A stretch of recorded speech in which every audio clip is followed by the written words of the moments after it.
i-check natin kung maganda ba yung katawan ng ating mga DOC. So ayan guys, mabibilog itong ating mga RTL. So ayan, kung mapapansin nyo, hindi siya manipis. So pag hinawakan mo is mabilog yung katawan. And ito yung itsura guys ng ating 17 days. Ayan. So 17 days, para na siyang full grown pero medyo maputi-puti pa, madilaw-dilaw pa yung muka. Ayan.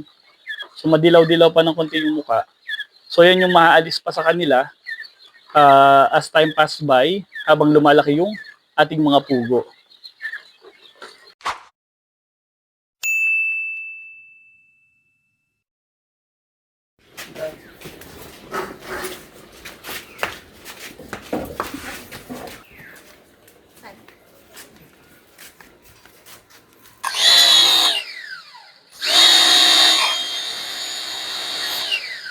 Pinagtulong-tulungan na namin na ilabas itong ating quail cage para at least matapos na natin, masikaso na natin yung paglilinis, and then mai-transfer na natin yung ating mga pugo dito sa kanilang layering cage. So ito guys, yung itsura ng ating layering cage.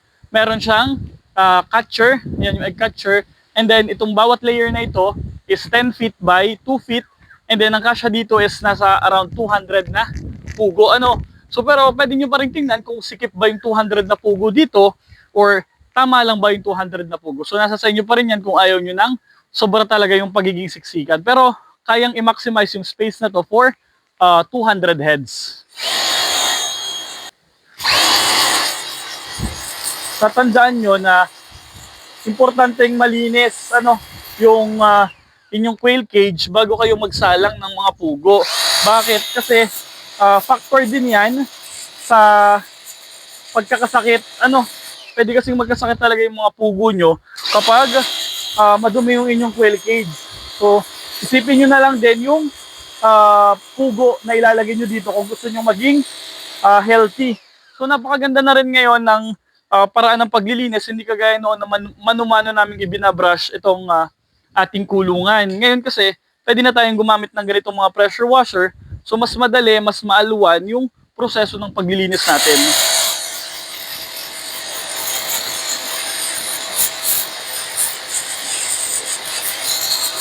Itong pressure washer naman natin, nabili lang natin sa Orange app.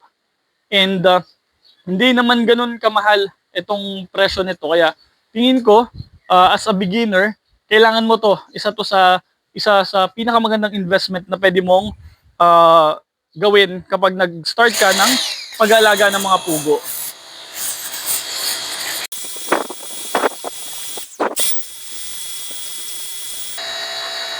Take note guys na pag magsasalang kayo, siguraduhin nyo na malinis kasi baka merong mga dumi dyan na pwedeng mag-cause ng sakit dun sa mga pugo nyo. Siyempre kayo din naman yung mahihirapan. So mas maigi na, sabi nga mas maigi yung prevention than cure. So kung madumi yung kulungan mo, tapos maglalagay ka ng pugo dyan, and then pag nagkasakit yung pugo mo, ngayon problema mo pa kung paano sila gagamutin. Kaya hanggat maaari po, sinasuggest ko sa inyo, linisin nyo na yung mga kulungan, huwag kayong tamarin. Huwag kayong tamarin sa paglilinis, kasi nga, kayo rin yung magbe-benefit sa gagawin yung paglilinis sa inyong mga kulungan. Pagkatapos nating malinisan, so tinransfer natin dito yung cage. Kasi ito kasi hindi individually separated. So dalawahan siya tapos single yung baba. Kaya ang pinagawa ko kay Kuya Buboy ay hati-hatiin siya. So ngayon naihiwalay na tong layer na to kaya bawat kanto niya, ayan, meron na yung bakal. And then ang isa pa sa pinaayos ko kay Kuya Buboy, kung mapapansin nyo, eto, meron na siyang ganito. Pinalis ko na yung parang pinakasabitan dito ng pakainan. Pinadiretso ko na. Bakit? Kasi kung hindi natin ipapadiretso, ganito siya, tingnan nyo. Maano siya. Malambot siya. Ayan So ngayon, ganito na itsura niya. Meron na siyang diretso dyan. So maganda na yung pinaka-support ng ating egg catcher. Lahat yan, kapalis natin. Itong gilid na to kasi, meron din tong patukaan dito. Pero ipapaalis ko na rin kasi Kaya lang naman kakailangan yung patukaan dyan is kapag crowded nga yung iyong pugo sa loob ng cage. So nangailangan sila ng additional na patukaan dito sa gilid kasi hindi sila makatuka dito lahat sa harap na to. So ang goal ko, since konti lang naman yung aalagaan natin, per layer nito 150 lang ilalagay natin. 150 lang, kaya papaalis ko na to. So kakain pa rin to ng extra space dun sa ating puguan. Ayan. So hindi natin maididikit sa pader yung ating cage kasi nga merong ganito. So kung maalis natin yan, imagine mo ganito kalaki yung madadagdag na space dun sa puguan. Though hindi naman siya ganun ka makakatulong, pero gusto ko na siyang ipaalis. So ayan, and then after nito, susukatan na rin ni Kuya Buboy natin ng plywood. Kung nanonood kayo dun sa mga previous videos natin, ayan po yung itsura ng laying cages. Ito po ay 2 feet. Dito tayo mag-uumpisa ng 2 feet papunta dyan. So 2 feet po yan. Kung isasama mo yung ating egg catcher, additional po na 1 foot. So technically, ayan, mula dyan hanggang dito is 3 feet. And then ang haba po ng ating cage mula po dito, ayan, mula po dyan sa bakal na yan, papunta doon sa bakal na iyon, ayan po ay 10 feet. And then meron po tayong tinatawag na per layer. So layer 1, layer 2, layer 3, layer 4, and layer 5. So yun po yung 5 layers ng ating quail cage. And ito pong 5 layers na ito is kaya po nitong occupy ng 200 heads per layer. So 200 dito, 200, 200, 200 doon, and 200 doon. So kaya po kasya dyan ang 1,000 heads po ng mga RTL quails. And then, since sabi ko nga sa inyo, hindi naman ganun kadami yung ating ilo-load, kaya ang gagawin natin is 150 na lang, 150 and 150. So baka 4 na or 3 layer lang. Most likely 3 layer lang yung magagamit natin na space. Kasi ang goal ko is hindi na natin masyadong papayukuin yung nanay natin doon sa ilalim. Kasi imagine mo, ito yung ilalim yan yung pinakababa. So yuyuko pa siya dyan para maglinis. Hindi na po pabata ang ating nag-aalaga.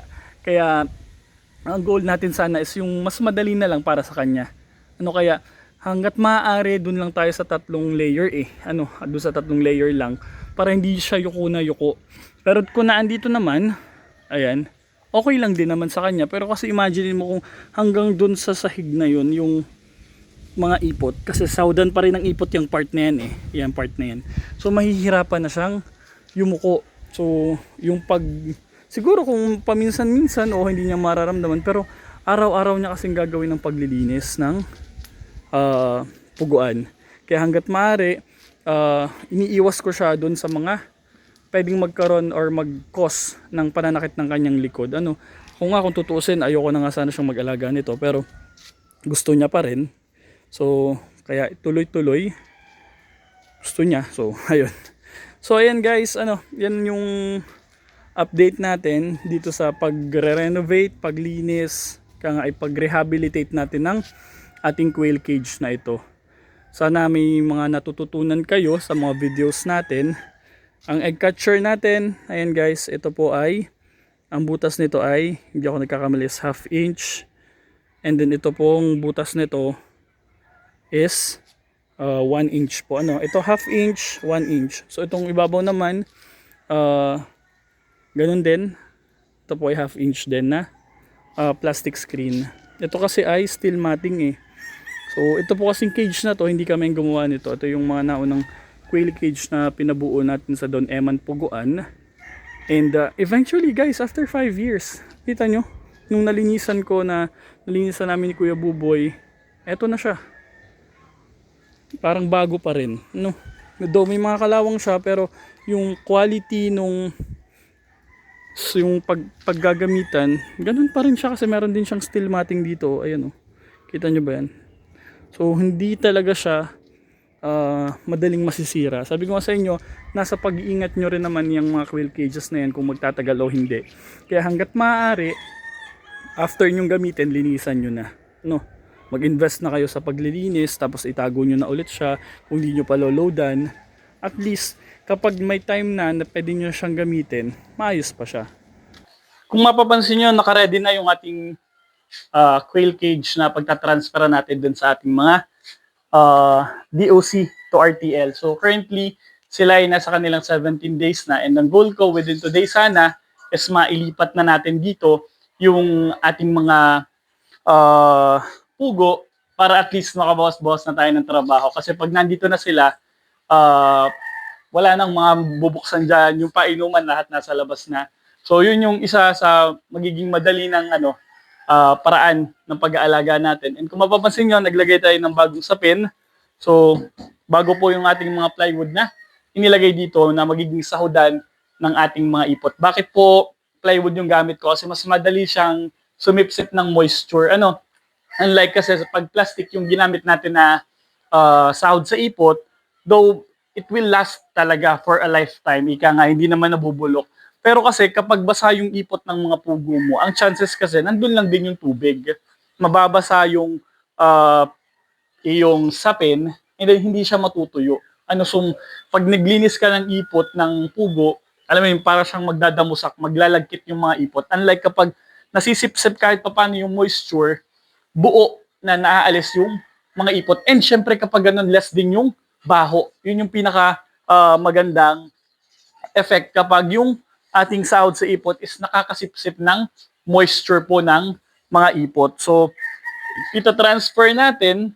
So, ang goal ko 3 layers lang. Kaya kung mapapansin nyo, 3 layers lang yung meron dito na plywood. Kasi nga 500 lang naman yung ilalagay natin dito. And ang gagawin na lang natin siguro like 170 per cage. So per layer. And yun nga, sabi ko sa inyo, nasa 17 days na yung ating mga pugo and sobrang healthy. Guys, good news as of today. Dalawa lang yung na-record ko na mortality doon sa 500 heads ng mga DOC to RTL natin. Alam naman natin na malilit pa yung mga pugo.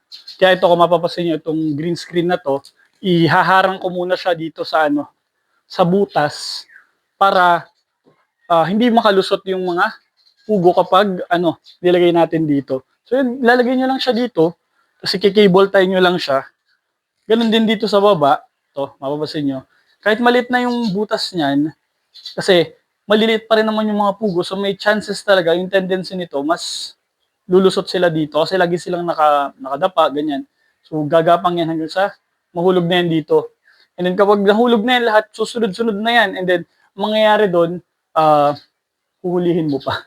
So magkakaroon ka pa na extra trabaho, imbes na naagapan mo yung mga ganong senaryo. So yun guys, ilalagay nyo lang to. Tapos, cable tie nyo lang. Ito na yung 17 days natin na mga DOC. So kung mapapansin nyo, ayan. So mukha na silang full grown na RTL. Ganun pa rin yung daily routine nila. Lalagay tayo ng painom, maglalagay tayo ng patuka. Walang nagbago.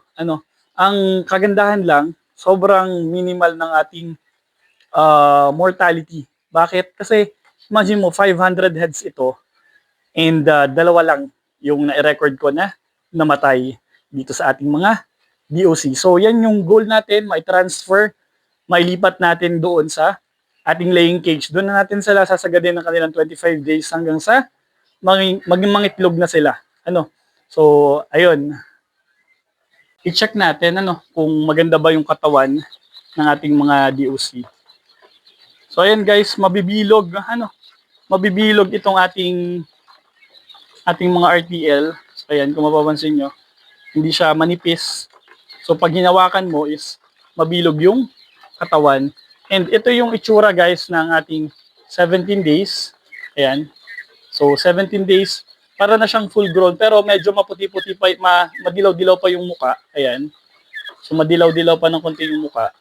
So yan yung maaalis pa sa kanila as time pass by habang lumalaki yung ating mga pugo.